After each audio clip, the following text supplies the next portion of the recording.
Let's get straight to it. The wrong touring bike can really wear you down, especially if you're a veteran rider. Long rides turn into something you have to push through instead of just enjoying. None of us want that.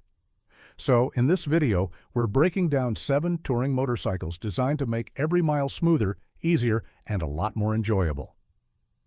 These are the bikes you want for those long, relaxing rides. Let's take a look. Number 7. BMW R 1250RT.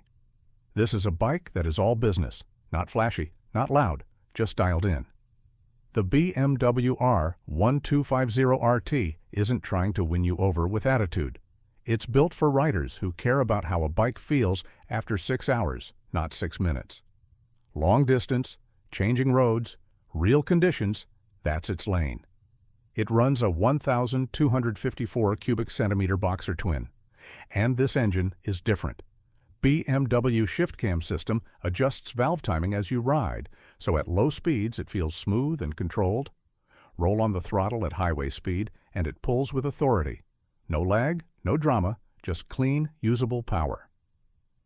Now pause for a second. A lot of touring bikes feel planted, but they also feel heavy, slow to respond, like you're managing the bike instead of riding it. This one changes that.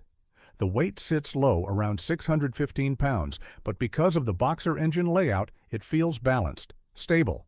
You tip it into a corner and it follows your line without resistance. That's not common in this category. Then there's the comfort. The fairing does real work.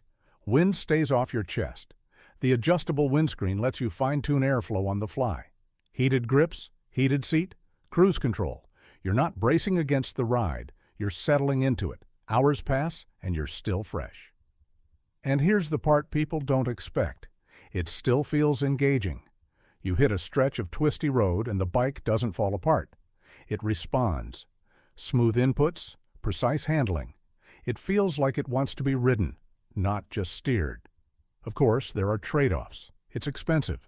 Maintenance costs are higher, and all the tech can feel like a lot at first. But if you want a touring bike that blends comfort, control, and real feel, this is one of the few that truly delivers all three. Number 6. Kawasaki vs 1000 SE Plus. This one sits right in the middle.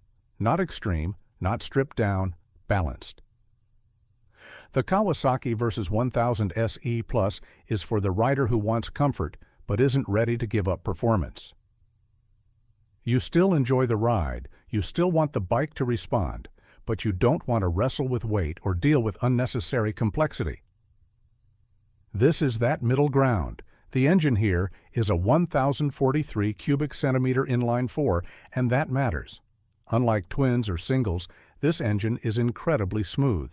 No vibration creeping in, no rough edges, just steady flowing power from low RPM all the way up. Roll it on, and it builds speed without effort. Now, consider this. A lot of touring bikes focus on comfort first. They isolate you from the road. This one doesn't. It keeps you connected. You still feel what the bike is doing. That makes a difference. The chassis is upright, neutral, easy to manage, around 560 pounds wet, but it carries that weight well. It doesn't feel top-heavy. Slow speed controls feel predictable. Parking lot maneuvers don't feel like a gamble, and once you're moving, it feels light on its feet. The suspension is another highlight. Semi-active, it adjusts constantly as you ride. Hit a rough patch, and it smooths it out. Pick up the pace, and it firms up. You don't have to think about it. It just adapts. That reduces fatigue more than most riders expect. Wind protection is solid. The adjustable windscreen keeps airflow under control. The integrated luggage is practical and secure. Everything about this bike is designed for real use, not just appearances. But it's not trying to be a luxury couch. You still get that inline 4 character, smooth but lively. Calm when you want it, engaging when you push it. Of course, there are trade-offs.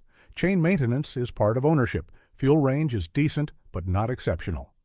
And the styling. It's not trying to turn heads. But for the rider who wants comfort, technology, and real performance in one package, this is a very hard bike to overlook. If you've enjoyed this video thus far, tap the like button so that more riders can find it, and drop a comment below. What kind of touring bike actually fits your style? Save this for later if you're still deciding, and share it with someone who's stuck between a few options. If you haven't already done so, please take a moment to subscribe. And when this video wraps up, take a minute to check out the channel page. We have tons of other videos on your favorite motorcycles waiting for you there. Number 5. Yamaha Tracer 9 GT Plus. Let's shift gears for a second. If you've ridden the big bikes, you know what they bring, but lately the weight is starting to stand out more than the benefits. Now you want something quicker, lighter, easier to live with, without giving up real capability. The Yamaha Tracer 9 GT Plus is for the rider who's done dealing with excess weight. You've had the big machines. You know what they do well, but now you want something that responds quicker, feels lighter, and still handles serious miles. This is that transition.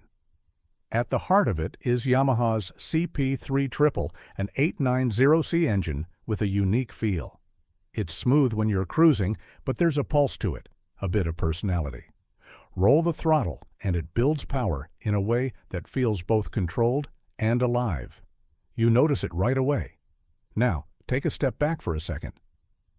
Dropping nearly 300 pounds compared to a full dresser changes everything.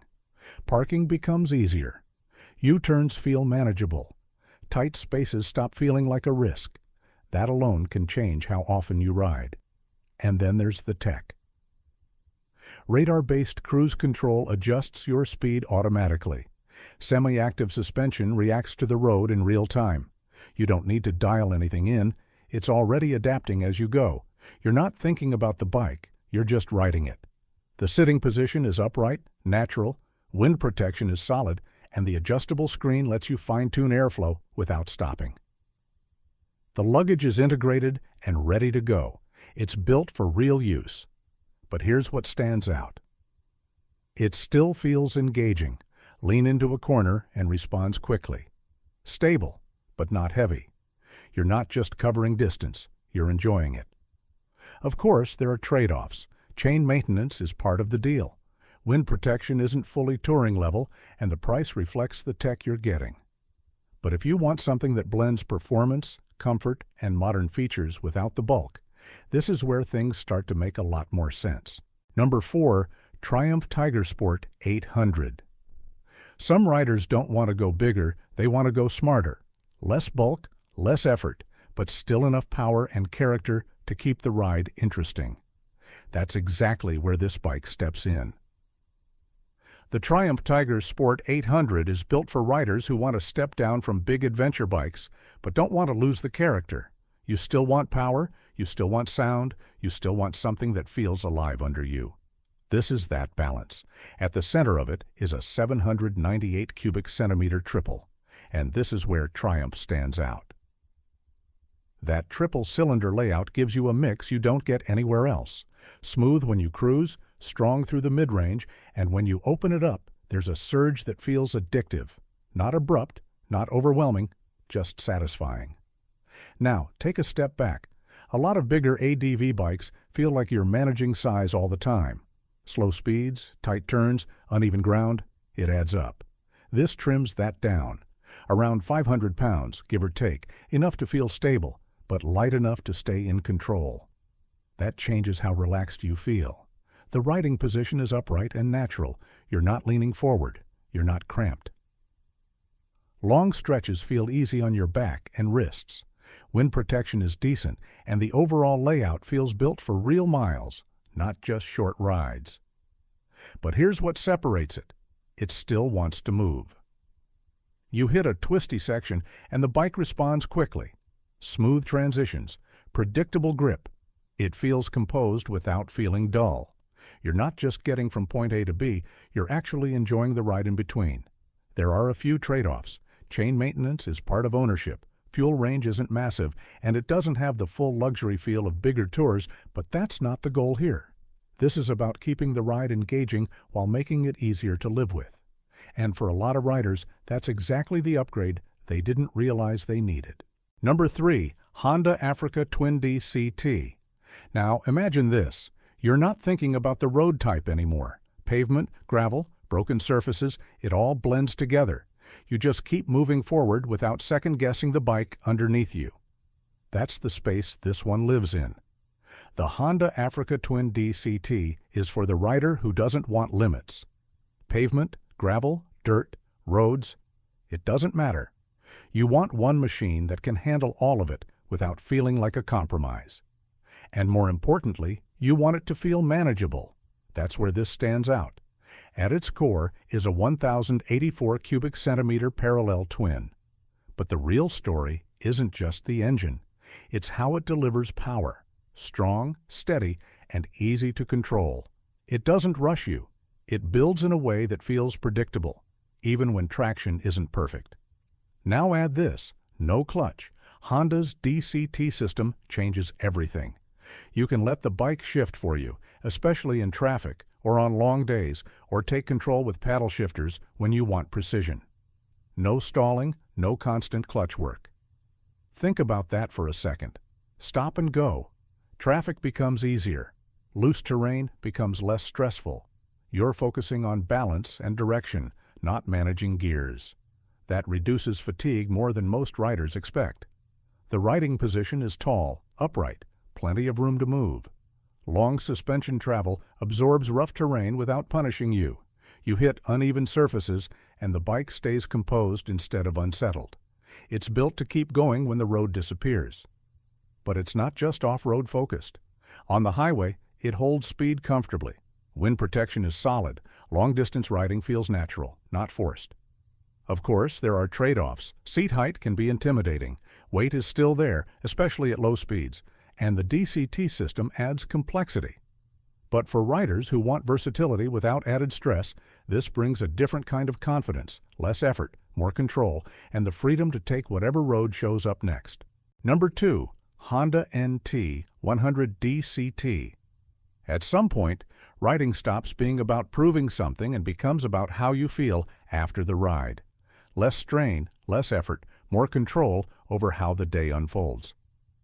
That's exactly what this bike is built around.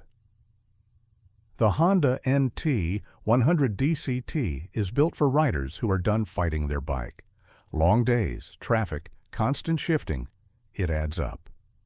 At some point, you start looking for something that reduces effort without taking away the ride. This is that solution.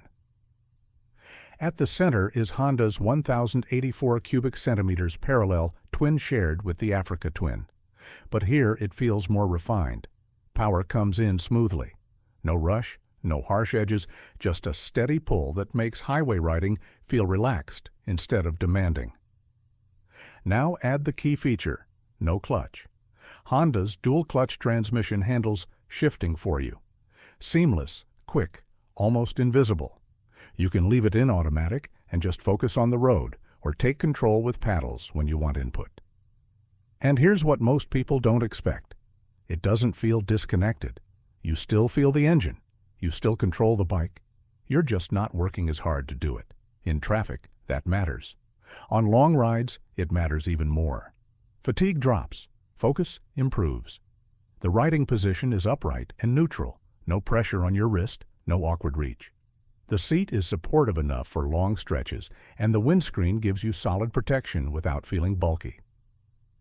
Everything about this bike is designed to keep you comfortable for hours, and it shows. On the road, it tracks straight, stable, predictable. You're not correcting constantly. You're just covering distance with less effort. There are a few compromises. It's not the most exciting bike here. Styling is more practical than bold, and the weight sits around the mid-500 range. But that's not the point. The bike isn't chasing excitement. It's removing friction. And for riders who want a machine that makes every mile easier to manage, that's exactly what makes it stand out. Number 1. Honda Goldwing Tour. This is the end game. Not the lightest, not the simplest, the most complete. The Honda Goldwing Tour is for the rider who's done experimenting. You've tried different bikes, different styles, and now you want one thing above all: comfort that doesn't wear you down. Because long rides shouldn't feel like work. At the heart of it is an 1833 cubic centimeter flat six, and this engine is a different league. Power delivery is seamless, not abrupt, not aggressive, just a steady wave that never feels strained. Roll the throttle at highway speed and it moves without effort. Now think about this. Most bikes vibrate, some buzz, others smooth out at certain speeds. This one stays calm. That flat six layout cancels vibration naturally. You can cruise for hours and nothing feels busy. No tingling hands, no fatigue creeping in, just smooth, quiet motion. Then there's the comfort. The seating is supportive. The backrest actually matters. Heated grips, heated seat, adjustable windscreen. You're not exposed to the elements. You're protected from them, and that changes everything on long days. Yes, it's heavy, around 800 plus pounds, but once it's moving, it settles. Low center of gravity keeps it planted, stable in a straight line, predictable in corners. It doesn't wander. It tracks. That gives you confidence. There's also the option of DCT. No clutch, no constant shifting. Traffic becomes easier. Slow speeds feel less stressful. Of course, there are trade-offs. It's expensive. It's big in tight spaces. And dropping it is a problem. But that's not what this bike is built for. This is about covering serious distance without wearing yourself out. And when it comes to that, nothing here does it better. At the end of the day, the best touring bike isn't the one with the biggest engine or the longest feature list. It's the one that makes you want to keep riding. The one that feels right after hours in the saddle. Some of these bikes give you luxury. Some give you simplicity. Others give you that balance between comfort and control. But all of them solve a real problem riders face as the miles add up. And that's what actually matters when you're choosing your next bike. If this video helped you narrow things down, give it a like so more riders can find it. And leave us a comment. What matters most to you in a touring bike right now? Save this so you can come back to it later and share it with a friend who's trying to figure out his next ride. If you want more videos like this, subscribe and head over to the main channel page. There's a good chance we've already covered your favorite motorcycle there.